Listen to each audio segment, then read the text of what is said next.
Hello friends, hope you are all doing well. आज की video में हम डिस्कस करने जा रहे हैं relationship of sociology with psychology. शुरू करने से पहले अगर आप चैनल पे नए हैं तो चैनल को सब्सक्राइब कीजिए और वीडियो को शेयर कीजिए। चलिए हम अपने टॉपिक को शुरू करते हैं। जो सोशियोलॉजी और साइकोलॉजी है, इनका हमें बहुत ही क्लोज रिलेशनशिप देखने को मिलता है आपस में। और जो साइकोलॉजी है मेनली स्टडी करते हैं या मेनली ये डील करते हैं with the study of human behaviour. इसमें हम ह्यूमन बिहेवियर की परसेप्शन, उसके एटीट्यूड्स या वैल्यूज़ और उनका इन्फ्लुएंस हम स्टडी करते हैं। जो साइकोलॉजी है वो मेनली डिपेंड अपॉन है sociology in order to understand the human nature properly. Human nature को प्रॉपरली अंडरस्टैंड करने के लिए साइकोलॉजी की ज़रूरत पड़ती है। और जो सोशियोलॉजी है ये नेसेसरी मटेरियल प्रोवाइड करते हैं हमें रिगार्डिंग द स्ट्रक्चर, ऑर्गेनाइजेशन या हम कहेंगे कल्चर ऑफ द सोसाइटी, जिसमें हम ह्यूमन बिहेवियर को स्टडी कर सकते हैं और जहाँ पे जिस सोसाइटी में ह्यूमन बिहेवियर ने जन्म लिया है। द स्ट्रक्चर ऑफ फैमिली की अगर हम बात करें, कास्ट ग्रुप्स की बात करें या क्लास ग्रुप्स की बात करें जिनसे ह्यूमन बिहेवियर इन्फ्लुएंस होता है, इन्हीं चीज़ों को साइकोलॉजिस्ट्स अकाउंट में लेते हैं। इन्हीं फैक्टर्स से वो फिर एक्सप्लेन करते हैं ह्यूमन बिहेवियर को, जिसमें वो स्टडी करते हैं इंडिविजुअल्स की या उनकी डेवलपमेंटल फॉर्म ऑफ चाइल्डहुड की स्टडी करते हैं। बिसाइड्स दैट वो एनालाइज करते हैं रूल ऑफ सोसाइटी या हम कहेंगे सोशल कस्टम्स, ट्रेडिशन जो भी सोसाइटी में होंगे उनको वो स्टडी करते हैं, जो कि रिलेट करते हैं with the development of social behaviours of the individuals. I hope यहाँ तक क्लियर होगा। नेक्स्ट हम बात करते हैं सोशियोलॉजी की। जो सोशियोलॉजिस्ट्स हैं वो हमेशा साइकोलॉजी की मदद लेते हैं, किसके लिए? फॉर स्टडीइंग द चेंजेस, जो भी हमें changes with in the society देखने को मिलती हैं या changes with in the social structure में हमें देखने को मिलते हैं।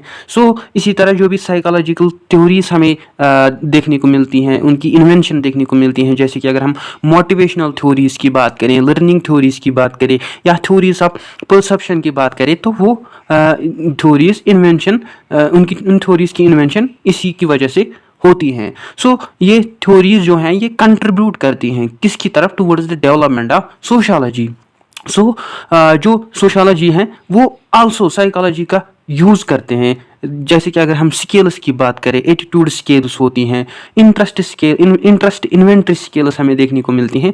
तो इसी तरीके से जो सोशियोलॉजी है वो यूज़ करते हैं psychological scales in order to understand the human behaviour as well as society. ठीक है, तो अगर हम सोशल प्रॉब्लम्स की बात करें जिसमें कास्ट सिस्टम आता है, कन्फ्लिक्ट आता है, कम्युनल टेंशन्स आते हैं, क्राइम्स आते हैं, गैम्बलिंग या drug addiction, these problems, social problems जो भी सोसाइटी में आती हैं उनको हम सॉल्व कर सकते हैं to provide psychological implications for them. उन प्रॉब्लम्स की रिगार्डिंग हम साइकोलॉजिकल इम्प्लीकेशंस दे सकते हैं ताकि हम उन प्रॉब्लम्स को टैकल कर सकें, उन प्रॉब्लम्स को सॉल्व कर सकें। इससे यह साबित होता है कि जो सोशल साइकोलॉजी और सोशियोलॉजी है इनके बीच में बहुत ही क्लोज रिलेशनशिप हमें देखने को मिलते हैं। जैसे कि कार्ल पियर्सन जो कहते हैं, वो कहते हैं कि जो सोशियोलॉजी और साइकोलॉजी है ये डिफरेंट साइंसेस नहीं है, अलबत्ता ये सेम साइंसेस हमें एटलीस्ट देखने को मिलते हैं। इन दोनों की डिफरेंस के दरमियान हम ये मेंशन कर सकते हैं जो सोशियोलॉजी और साइकोलॉजी है ये आपस में इंटर रिलेटेड हैं। जैसे कि मैंने बोला, साइकोलॉजी में हम स्टडी करते हैं ह्यूमन बिहेवियर को, ये डिपेंड करती है सोसाइटी पे। जो खुद साइकोलॉजी है वो डिपेंड है सोशियोलॉजी पे, किस लिए? In order to understand the human nature को अंडरस्टैंड करने के लिए। सिमिलरली इसी तरीके से जो भी सोशियोलॉजी है या हम कहेंगे सोशियोलॉजिस्ट्स हैं वो मदद लेते हैं साइकोलॉजी की, क्योंकि उनको साइकोलॉजिकल फैक्टर्स मद्देनजर रख के वो स्टडी करते हैं चेंजेस इन सोशल स्ट्रक्चर, जैसे कि मैंने बोला। सोशल स्ट्रक्चर्स को समझने के लिए, उनको स्टडी करने के लिए सोशियोलॉजी साइकोलॉजी का मदद लेती हैं। इसी तरह अगर हम ब्रिज कहें बिटवीन सोशियोलॉजी एंड साइकोलॉजी, उसे हम कहते हैं सोशल साइकोलॉजी, जो कि एक ब्रिज होता है बिटवीन सोशियोलॉजी एंड साइकोलॉजी, जो कि स्टडी करता है mental processes of the man as a social being. ये mental processes of an individual को की स्टडी करते हैं। इनमें जो भी मेन डिफरेंस हमें देखने को मिलती है वो ये है कि जो सोशियोलॉजी है वो स्टडी करता है सोसाइटी को as a whole, while if we talk about psychology जो कि स्टडी करते हैं एक पर्टिकुलर इंडिविजुअल बिहेवियर को as a social being. Next point की अगर हम बात करें, जो सोशोलॉजी है वो डील करती हैं विद सोशल प्रोसेसेस। इसी की तरह जो भी सोशल साइकोलॉजी है वो डील करते हैं with mental processes of an individuals. Third point की बात करें, जो सोशोलॉजी है ये स्टडी करते हैं सोशल फॉर्म्स को या सोशल स्ट्रक्चर्स जो भी सोसाइटी में एग्जिस्ट करते हैं। While if we talk about social psychology, जो कि मेनली डील करती हैं विद द इंडिविजुअल और उसके बिहेवियर के साथ। सो इन सब चीजों को साइकोलॉजी में हम स्टडी करते हैं। नेक्स्ट 4 पॉइंट जो है, जो स्कोप है सोशियोलॉजी और साइकोलॉजी का, वो कोइंसाइड्स हैं। Coincides means they are the two sides of the same coin. So both have the positive synthesis. ये पॉजिटिव साइनेसिस हैं जो कि मेनली बेस्ड अपॉन होते हैं फैक्ट्स पे, और जो कि एम्प्लॉय करते हैं, इसमें हम मेनली करते हैं साइंटिफिक इन्वेस्टिगेशन, सोशियोलॉजी में भी और साइकोलॉजी में भी।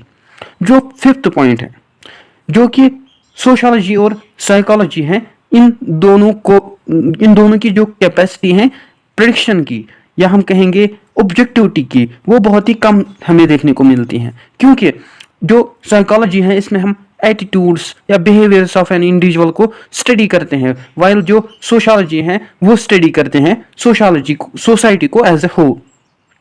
सो नेक्स्ट पॉइंट जो 6 पॉइंट है, 6 पॉइंट ये कहता है कि there is a difference in units. Units mean जैसे कि साइकोलॉजी में डिफरेंट यूनिट्स, जो कि साइकोलॉजी में हम स्टडी करते हैं इंडिविजुअल को, जैसे इसी तरह जो सोशियोलॉजी है ये रिगार्ड करती है with society as a unit. So उसमें जो साइकोलॉजी है वो इंडिविजुअल को रिगार्ड करती है एज ए यूनिट, जो सोशियोलॉजी है वो सोसाइटी को रिगार्ड करती है एज ए यूनिट। सो इसी तरह से जो साइकोलॉजी है वो स्टडी करते हैं मैन एज एन इंडिविजुअल, जिसमें जो उसकी इंटरेक्शन आती है विथ उसका जो भी कल्चरल या जियोग्राफिकल एनवायरनमेंट उसका आता है। On the other hand if we talk about sociology, जिसमें जो सोशियोलॉजिस्ट्स हैं वो स्टडी करते हैं मैन को as a member of society.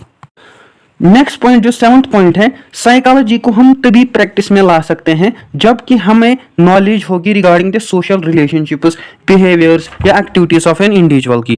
इसका मतलब यह है कि जो साइकोलॉजी है इसको हम यूज में तभी ला सकते हैं जब हमें नॉलेज होगी regarding social relationships, behaviours of an individuals, activities of an individuals. So जो 8th पॉइंट है, जो कि मैक्लीवर वो ये कहते हैं कि जो सोशियोलॉजी है वो स्पेशल एड देता है साइकोलॉजी को in order to understand the psychological phenomenas. इसी तरीके से जो साइकोलॉजी है वो स्पेशल एड देती है सोशियोलॉजी को in order to understand the society. Hope that's it, hope you all got it. Thanks for watching.